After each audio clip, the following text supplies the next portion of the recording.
పని స్టార్ట్ చేసే ముందు ఎంత ఎక్సైటింగ్‌గా స్టార్ట్ చేస్తామో అంత అట్టర్ ఫ్లాప్ అయిద్దన్నట్టు.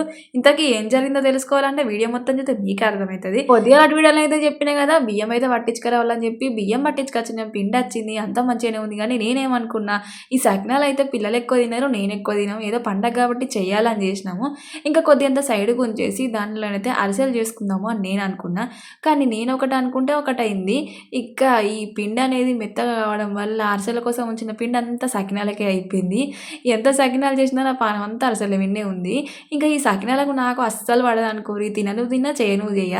ఎందుకంటే ఎన్ని రకాల పిండి వంటలు చేయమన్నా చేత్తా గానీ, ఈ సకినాలు అనేసరికి నాకు ఎక్కలేని బద్ధకం అంతా అచ్చేత్తదనుకోరి. ఇంకా మా అక్కొచ్చింది పాపం అది హెల్ప్ చేసింది. ఇంకా సకినాలయితే పోసేసినాము. ఏంటో ఎన్ని చేసినా, ఎన్ని తిన్నా తినాలి అని అనుకున్నది తినలేకపోతే ఆ బాధ ఇగ అస్సలు చెప్పలేమనుకోరి. ఇంతకీ మీరందరూ పిండి వంటలు చేసిర్రా? ఆ! చేసే ఉంటాలేండి. గిన్ని రోజులుంటారా? నేనే లేటు. మీరు మాత్రం వీడియోకి లైక్ జెయ్యిర్రి.